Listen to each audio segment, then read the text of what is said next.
Cek cek cek 1 2 3. Oke, sudah masuk ya. Selamat datang di video kita gitu ya.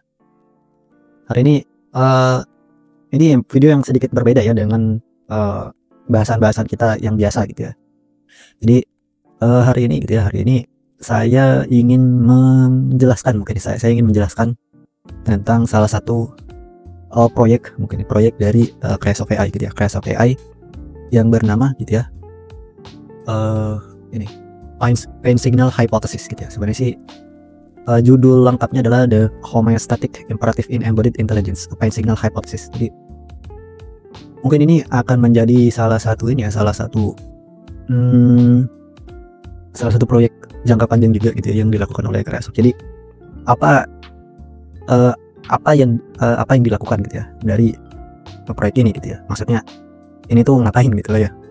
Jadi sebelum sampai ke proyek ini, izinkan saya menjelaskan dulu bahwa ada sebuah riset yang sangat menarik gitu ya. Ada sebuah riset yang sangat menarik yang bernama The Platonic Representation Hypothesis gitu ya. Jadi riset ini itu bukan sebuah riset yang dijawab dengan kesimpulan, tapi ini tuh lebih cocok disebut pertanyaan yang dijawab dengan pertanyaan lagi gitu ya. Jadi riset ini menemukan gitu ya bahwa neural network yang ditrain dengan objektif yang berbeda-beda gitu ya, dikasih contoh gitu ya. Ini ada vision gitu ya, vision atau object recognition model dengan text gitu ya, text model. Ketika dibandingkan gitu ya, internal representation-nya atau hidden state-nya gitu ya, hidden state-nya itu mirip gitu lah ya. Converging itu kayak apa ya? Converging itu mendekati atau berjalan ke titik yang sama gitu ya, atau bergerak ke titik yang sama. Converging ya. Converging itu intinya dia tuh bertemu di satu titik ya. Jadi walaupun ini adalah dua model yang berbeda gitu ya, model satu itu model untuk vision dan model satu itu untuk text, ternyata mereka itu pada akhirnya itu berbagi shared representation gitu ya, are converging to a shared statistical model of reality in their representation space gitu ya. Kalau misalkan teman-teman kurang familiar dengan apa itu shared representation atau internal representation itu ini ya, kalau misalkan teman-teman menggunakan neural network, terus teman-teman mengambil gitu ya, membuka neural network tersebut dan dilihat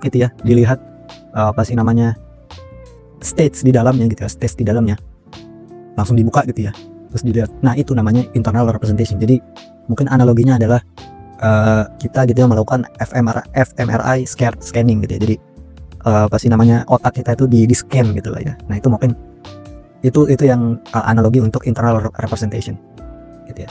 Jadi neural network gitu ya, walaupun objektif trainingnya berbeda, itu internal representation-nya bertemu gitu loh ya. Dan ya tidak berhenti di situ saja gitu ya, pembuat paper ini itu juga memberikan hipotesis atau dugaan kenapa ini tuh terjadi gitu ya. Jadi ada beberapa hipotesis yang diberikan gitu ya. Contohnya ini adalah capacity hypothesis gitu ya. Jadi semakin besar sebuah model itu ditrain gitu ya, maka kapasitasnya akan semakin besar gitu ya. Dan pada akhirnya gitu ya, kalau misalkan walaupun ditrain dengan objektif yang berbeda, kalau misalkan dua kapasitas tersebut saling overlap, ya akan bertemu kayak misalkan di sini gitu ya. Atau misalkan ini ya, multitask scaling hypothesis gitu ya. Ini juga mirip sebenarnya dengan yang atas gitu ya. Jadi karena sebuah neural network itu ditrain dengan tugas-tugas yang banyak gitu ya, multitask. Jadi ada overlap gitu ya, antara model yang satu dengan model yang lain. Terus lagi gitu ya, ada yang disebut sebagai the simplicity bias hypothesis gitu ya. Jadi model itu kalau misalkan semakin besar, maka dia tuh merepresentasikan sebuah fungsi matematika yang lebih besar juga. Dan gitu ya, karena neural network itu ditrain untuk mengurangi loss function, maka apa sih namanya, di neural network itu di encourage untuk menemukan gitu ya the simplest function atau fungsi matematika yang paling simple. Maka apa sih namanya, neural network tersebut akan bertemu gitu ya di satu titik, yaitu di mana fungsi matematika yang direpresentasikan oleh neural network tersebut itu paling simple gitu ya.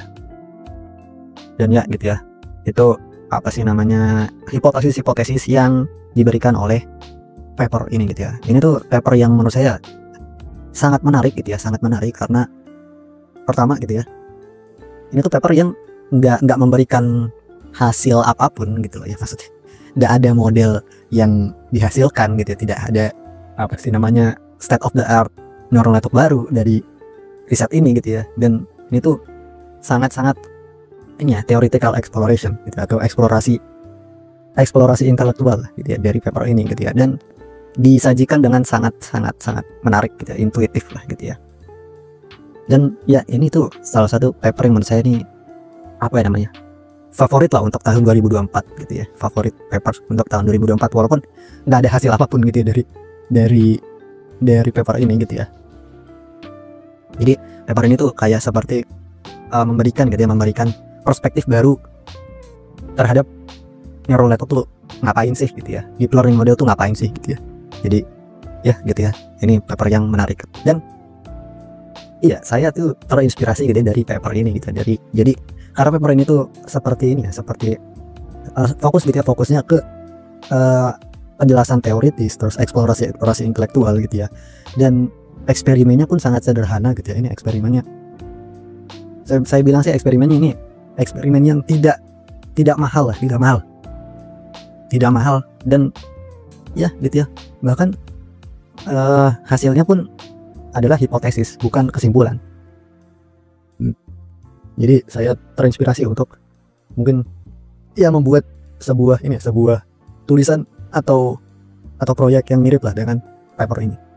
Maka lahirlah ini gitu ya, the homeostatic imperative in embodied intelligence pain signal hypothesis. Jadi ini tuh bukan sebuah eksperimen gitu ya, bukan sebuah eksperimen, tapi adalah sebuah hipotesis gitu ya, hipotesis dan eksplorasi teoretikal gitu ya. Eksplorasi teoretikalnya tentang apa gitu. Jadi mungkin paling mudah dipahami sebagai ini tuh sebuah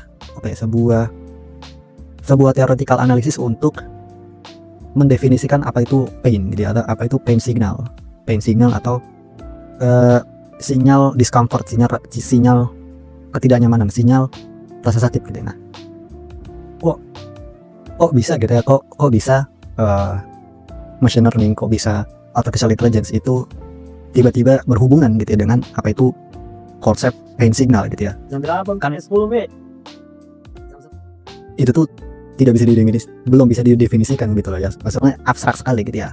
Nah, di sini saya memberikan argumentasi bahwa sebenarnya pain signal itu bisa didefinisikan secara komputasional gitu. Jadi di sini saya mendefinisikannya menjadi tiga definisi utama, yaitu pertama adalah uncertainty, kedua itu computational load, dan ketiga itu adalah energy level.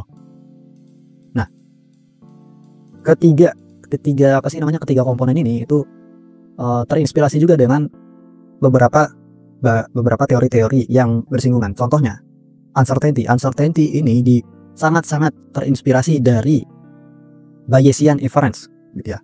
Bayesian inference itu apa? Bayesian inference itu adalah sebuah konsep yang sangat populer gitu ya. Dan ini tuh salah satu konsep dasar dari LLM mungkin ya. Jadi LLM itu secara implisit adalah sebuah model gitu ya, sebuah model untuk menjalankan Bayesian inference. Jadi Bayesian inference itu apa? Jadi Bayesian inference itu adalah sebuah model gitu ya, sebuah model yang dia tuh berusaha untuk mengurangi prediction error. Prediction error terhadap ya incoming signal gitu ya. Jadi dia tuh kayak semacam membuat sebuah internal model ya, atau word model gitu ya, yang dia tuh berusaha mengurangi prediction error dari ekspektasi dan realita gitu ya. Jadi misalkan ini adalah realitanya segini gitu ya, realitanya probability distributionnya segini gitu ya, yang warna biru gitu ya. Modelnya itu mengekspektasikan gitu ya, mengekspektasikan probability distributionnya itu di sini yang warna oranye atau expectation gitu ya. Nah, gap distribution ini, gap antara dua distribution ini itu adalah prediction error, dan model ini berusaha mengurangi gap ini gitu ya, atau mungkin secara teknis disebut KL divergence gitu ya. KL divergence itu kalau misalkan KL divergence-nya 0, maka probability distribution-nya itu sama persis begitu gitu ya. Jadi ya, itu untuk yang uncertainty. Lalu apa hubungannya dengan uncertainty gitu ya? Jadi gini, semakin tinggi uncertainty gitu ya, semakin tinggi uncertainty, maka model tersebut gap antara expectation dan realitinya itu besar gitu ya. Jadi uncertainty itu kayak seperti mendefinisikan modelnya ini surprise atau kaget gitu dengan realita gitu ya. Jadi bagaimana model ini tuh memprediksi realita dengan benar gitu ya. Jadi itu komponen yang pertama gitu ya, uncertainty. Dan ini tuh di backgroundnya itu adalah Bayesian inference, dan ini pun yang dilakukan oleh LLM. LLM itu training objektifnya adalah next token prediction gitu ya, dan dia tuh memodelkan Bayesian inference secara implisit gitu ya, dan ya hasilnya sangat-sangat bagus gitu ya, sangat-sangat bagus. Jadi contohnya gitu ya, misalnya gini, kalau misalkan uncertainty-nya sangat tinggi, atau misalkan model tersebut tidak bisa memprediksi nih incoming signal yang masuk, maka dia akan melakukan eksplorasi atau mengumpulkan data tentang environment. Jadi semakin banyak data yang masuk, semakin banyak data yang masuk, maka dia bisa mempelajari gitu ya probability distribution-nya. Begitu. Jadi uncertainty yang tinggi itu akan mengencourage exploration atau mempelajari lingkungan gitu ya, mempelajari lingkungannya itu seperti apa gitu ya. Komponen kedua itu computational load gitu ya. Computational load ini penting gitu ya. Jadi semakin tinggi computational load, maka time signalnya akan semakin tinggi. Kenapa ini penting gitu ya? Karena kalau misalkan kita tuh menggunakan uncertainty saja gitu ya, sebagai komponen yang menggerakkan model tersebut, maka model tersebut bisa saja melakukan yang namanya blind exploration atau brute force gitu ya, brute force aja gitu ya, udah gitu ya. Model tersebut infinitely explore gitu ya, jadi nge-explore atau mengumpulkan data sebanyak-banyaknya gitu ya untuk mengurangi uncertainty. Nah, kenapa behavior ini perlu diatur gitu ya, karena begini, kalau misalkan model tersebut melakukan brute force, maka itu tidak efisien. Jadi computational load gitu ya, computational load ini memberikan reward gitu ya bagi model tersebut kalau misalkan model tersebut menemukan cara untuk mengurangi uncertainty dengan computational load yang lebih sedikit. Jadi itu tuh kayak memberikan reward kalau misalkan model tersebut berhasil belajar dengan cara yang lebih efisien. Jadi ini tuh behavior yang lebih kompleks daripada sekadar brute force gitu ya. Kalau misalkan modelnya cuma blindly explore gitu ya, terus menerus gitu ya, mengumpulkan data gitu ya, itu kan sangat-sangat tidak efisien gitu loh ya. Gitu. Lalu komponen yang ketiga gitu ya, ini adalah energy level gitu ya. Energy level ini misalkan sesimpel baterai gitu ya, baterai atau electric current, atau ya baterai energy level gitu, baterai gitu ya. Jadi semakin rendah gitu ya energy level, maka time signalnya akan semakin tinggi. Ini untuk apa gitu ya? Jadi untuk menstabilkan juga, atau membalance lah ya, menyeimbangkan behaviornya. Jadi kalau misalkan